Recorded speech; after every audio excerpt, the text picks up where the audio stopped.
अस्सलाम वालेकुम। मैं हूं आपका मेज़बान एस एम मुमताज़।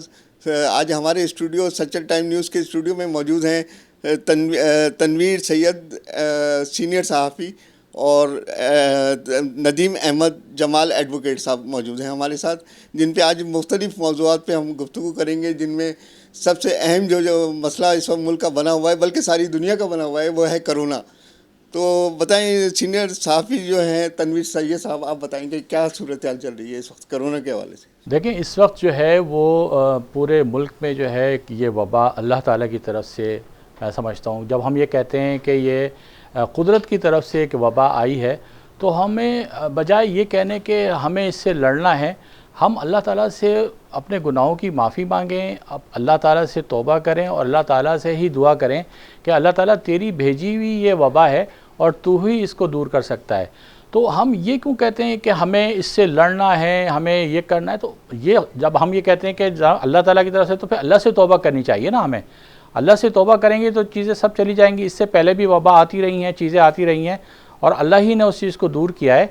और जहाँ तक आप देखें कि अब जितने भी नीम हकीम और डॉक्टर्स और दीगर लोग जो हैं इस वबा के लिए जो है मुख्तलिफ़ तरीक़े बता रहे हैं, तो वो भी अपनी जगह सही होंगे, लेकिन बेहतर यह है कि अल्लाह से गिड़गिड़ा के तौबा करनी चाहिए, अज़ानें देनी चाहिए, और यह है कि अपने इर्द गिर्द के माहौल को बेहतर करते हुए अपने आप को जो है वो एहतियात में SOPs के तहत ज़िंदगी गुजारनी चाहिए, ताकि यह कि यह वबा पे काबू पाया जा सके। हुकूमत भी अपनी जानिब से कोशिशें कर रही है। अब आप ये देखें कि दीगर जितने पाकिस्तान के अलावा मैं ममालिक की बात करूँगा कि दीगर ममालिक में जो है बहुत सख्ती के साथ SOPs पे अमल किया गया, और वहाँ पे चंद ही माह में इस पर काबू पा करके मुख्तलिफ़ ममालिक को खोल दिया गया। लेकिन अभी भी वहाँ एहतियाती तदाबीर इस्तेमाल हो रही हैं और SOPs पे अमल हो रहा है। लेकिन पाकिस्तान चूँकि एक गरीब ममालिक समझा जाता है, और यहाँ पे जो है जो भी हुक्मरान आता है वो पहले अपनी तरफ देखता है, बाद में अवाम की तरफ देखता है। हालांकि देखें, दीगर ममालिक की मिसाल दूंगा कि वहाँ पर अगर लॉकडाउन हुआ और वहाँ कर्फ्यू नाफिज हुआ या जो भी पाबंदियाँ लगाई गई, तो वहाँ पर हुकूमत ने उनके दरवाज़े पर वो तमाम सहूलतें मुहैया की जिसकी उनको इब्तदाई ज़रूरियात की चीज़ें होती हैं, वो उनको प्रोवाइड की गई। अब इस तरह से अगर यहाँ किया जाता कि हर आदमी के, हर फैमिली के डोर्स पर उसकी ज़रूरियात की चीज़ें मुहैया की जाती, तो कभी भी इस तरह की कोई आवाज़ नहीं आती कि लॉकडाउन खोला जाए और भूख और अफलास की कैफियत पैदा होती। तो हर चीज़ का एक तरीक़ेकार है। बहरहाल अल्लाह ताला से दुआ है कि ये जल्द से जल्द अल्लाह पाक सब पर करम कर दे और ये वबा वापस ले ली जाए। अच्छा, आज वफाकी हुकूमत ने बजट पेश किया है, कोई 71 खरब और 37 अरब रुपए से जायद का। तो आप क्या समझते हैं कि आवाम में को क्या सहूलतें दी हैं इन्होंने? देखिए, इससे पहले भी बजट आते रहे हैं, तो उसमें कभी भी जो है ना आवाम की तरफ से आवाम को कोई रिलीफ नहीं मिला हुकूमत की जानिब से। बल्कि मिनी बजट आ जाता है, बजट के बाद फिर मिनी बजट आ जाता है, फिर वो चीज़ें कम करने के बाद फिर 2 महीने बाद जो है चीज़ों के रेट बढ़ा दिए जाते हैं। तो ये समझ लें कि एक बजट जब भी आता है ये एक लॉलीपॉप की शक्ल में होता है आवाम के लिए। आवाम को क्या रिलीफ मिल रहा है आप बताइए ना। लोग जो है टैक्स भी, अब जो सूरत हाल है वो मुख्तलिफ भी तो है ना कोरोना वायरस की वजह से। देखिए, कोरोना वायरस की वजह से हालात सिचुएशन मुख्तलिफ है, लेकिन यह है कि होगा वही, रिवायती अंदाज में चीज़ें अनाउंस होंगी और रिवायती अंदाज में महंगाई चलेगी, टेक्निकल तरीके से हुकूमत काम लेगी। आज ये देखें ना, जब से कोरोना आया है खरबों डॉलर जो है आपके पास आ गया, लेकिन क्या है, आपने कितना पैसा आवाम को दिया, कितना पैसा आवाम की हेल्प में लगाया? मैं समझता हूँ कि 10% भी लोगों को जो है ना नहीं दिया गया। 90% लोग परेशान हैं, अस्पतालों में लोग परेशान हैं, बाज़ारों में लोग परेशान हैं, महंगाई से लोग परेशान हैं।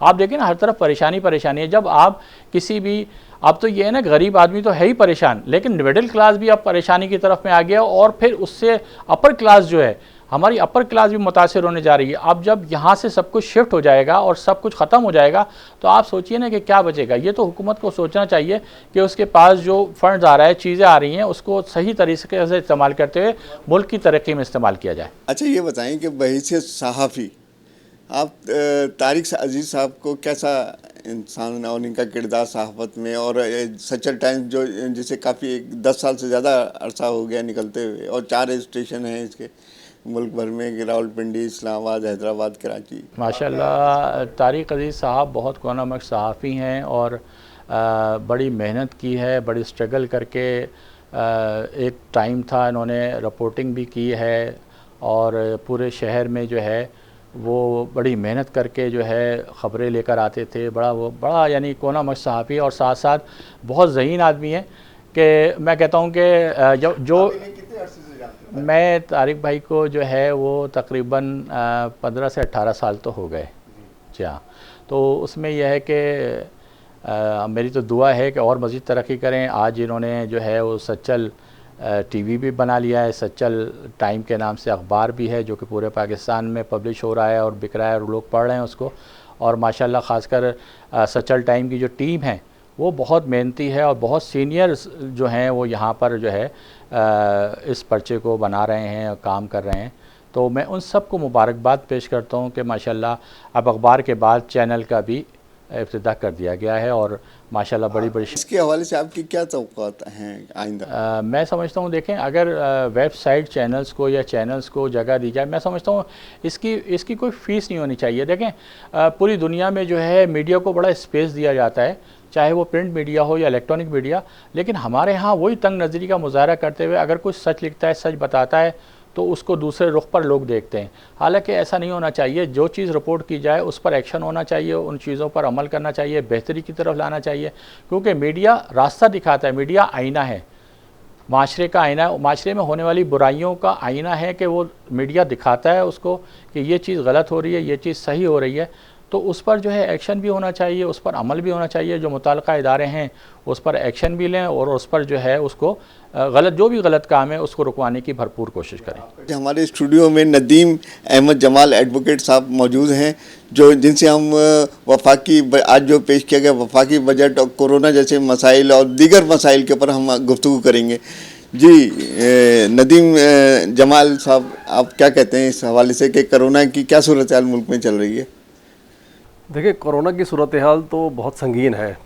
बात यह है कि वेरी फर्स्ट डे से ना तो हुकूमत पाकिस्तान ने और ना ही पाकिस्तानियों ने इसको सीरियस लिया है।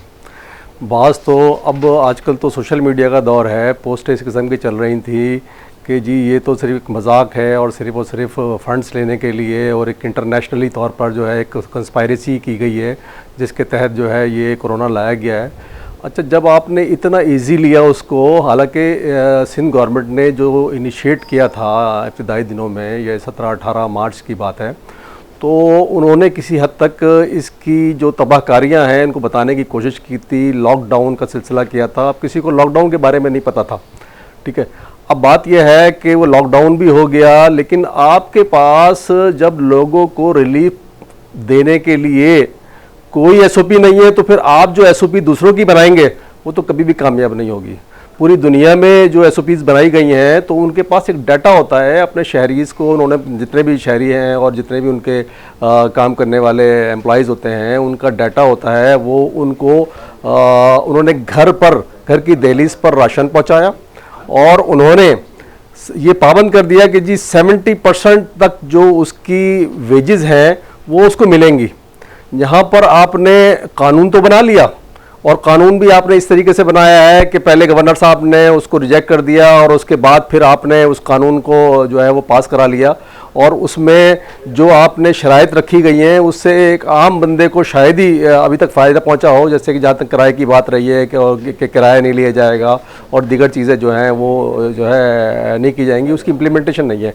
बात यह है कि हमारे मुल्क में कवानीन मौजूद हैं, ठीक है, कभी भी इम्प्लीमेंटेशन लेटर एंड स्पिरिट के साथ कभी भी नहीं हुई है और यही वजह है कि ये जो एसओपीज़ आपको दी गई हैं उस एसओपीज़ पर ना पब्लिक ने ख्याल किया। तो इससे आप क्या समझते हैं कब जान छूटेगी, कब आवाम, कब मतलब कह रहे हैं बहुत ज़्यादा फैलाव हो रहा है कोरोना का, क्या सूरत? सर, ये कंटेजियस पैंडमिक है और इसका मतलब ये है कि ये छूत छात की तरह लगती है और अभी आपको इसकी फर्टिलिटी का पता नहीं है। अभी आप जैसे जैसे वक्त गुजरता जाएगा, आपने अभी 1-1.25 तो टेस्ट किए हैं, उसमें आपके पास तकरीबन कोई 25% जो है वो उसके मरीज़ निकले।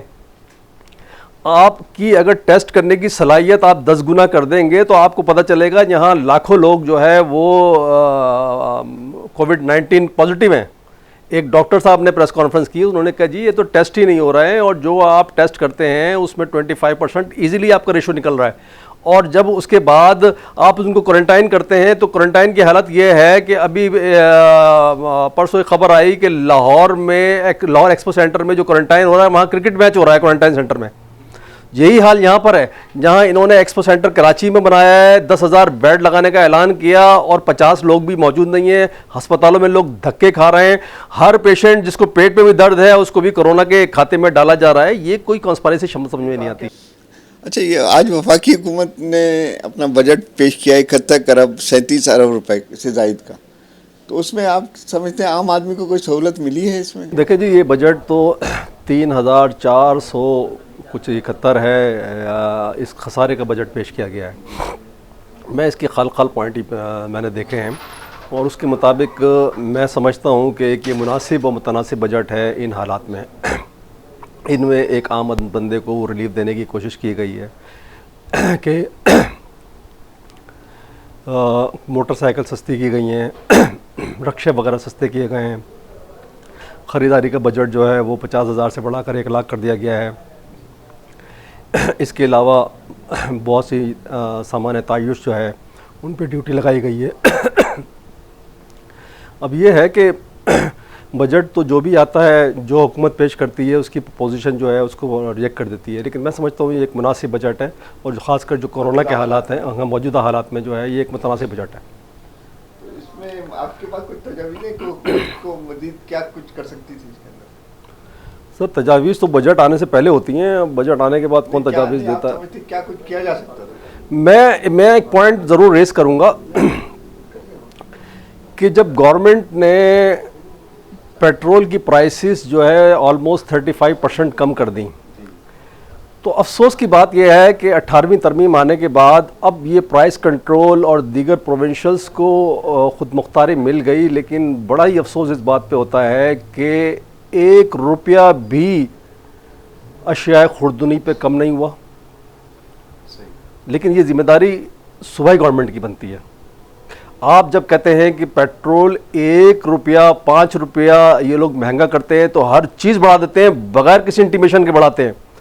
आप देखें कमिश्नर ऑफिस से जो लिस्ट निकलती है अशिया खुर्दनी के हवाले से, उसका रेट क्या होता है और बाज़ार में क्या मिल रही होती है। अच्छा, ये बताएं कि शुगर स्कैंडल बड़ा आजकल चर्चे हो रहे हैं शुगर स्कैंडल के, और जहांगीर तरीन जिनका बड़ा नाम था, हुकूमत का भी अहम हिस्सा रहे हैं और हुकूमत की पार्टी के अहम आदमी समझे जाते हैं, तो वो चले गए लंदन। अब क्या सूरत हाल देख रहे हैं? देखिए जी, मेन फाइनेंसर तो जहांगीर तरीन ही थी ना तहरीक इंसाफ के, और जहांगीर तरीन ने बहरहाल वो खुसरो बख्तियार के साथ मिलकर वही किया जिसकी हमेशा से वो लोग मुस्लिम लीग नून पे और पीपल्स पार्टी पे इल्ज़ाम देते हुए आए थे। तो इमरान खान साहब को बड़ा इस मामले में प्राउड था कि जी हमारी हुकूमत में कोई स्कैंडल नहीं है। अब वो उनके दाएं हाथ वाले जो बंदा है, राइट हैंड जहांगीर तरीन, अब बात यह है कि वो खामोशी से निकल के चले गए हैं। तो भाई आपने जब उनकी इंक्वायरी हो रही थी तो उनका ECL में नाम क्यों नहीं डाला? तो आप पर तो ज़ाहिर है जब आप दूसरे शहबाज शरीफ है और इनके जरदारी के ख़िलाफ़ आप काम कर रहे हैं और आपका बंदा इतने सारे से निकल जाएगा तो हर एक को हक हासिल है बोलने। चलिए अब आते हैं हम चीफ एडिटर रोज़नामा सच्चर टाइम्स के चीफ एडिटर तारिक अजीज़ साहब की तरफ के। इनको आप कब से जानते हैं? इनकी सहाफ़त में क्या किरदार है, आप क्या समझते हैं? और अब ये चैनल की तरफ भी खोलने जा रहे हैं। तारिक अजीज़ माशाल्लाह मैं 15-18 साल से हमारे दोस्त रहे हैं और अभी भी अच्छे दोस्त हैं, और बहुत ही जब रिपोर्टर थे, जब भी एक बासलाहियत रिपोर्टर थे और बड़ी डीपली रिपोर्टिंग करते थे। उसके बाद माशाल्लाह इन्होंने अपना अखबार खोला और कराची जो स्टेशन है उसमें कामयाब करके फिर ये बाकायदा लाहौर गए, इस्लामाबाद गए, हैदराबाद से इन्होंने कहा आज 4 स्टेशन से इनका अखबार आ रहा है। उसके बाद अब माशाल्लाह से इन्होंने जो है अपने ये वेब चैनल का भी आगाज़ कर दिया है। तो ये तो जो बंदा आगे बढ़ रहा होता है ना, तो ये उसकी सलाहियत खुद मुँह बोलता सबूत होता है। ये उसकी सिंसेरिटी अपने काम से, उसकी जो मोटिवेशन है और उसके अपने काम से जो उसकी डिवोशन है वो जाहिर करती है। तो अब जो मेहनत करता है वो अजर पाता है, जो मेहनत करता है वो समर पाता है। तारिक अजीज़ उसकी एक मिसाल है।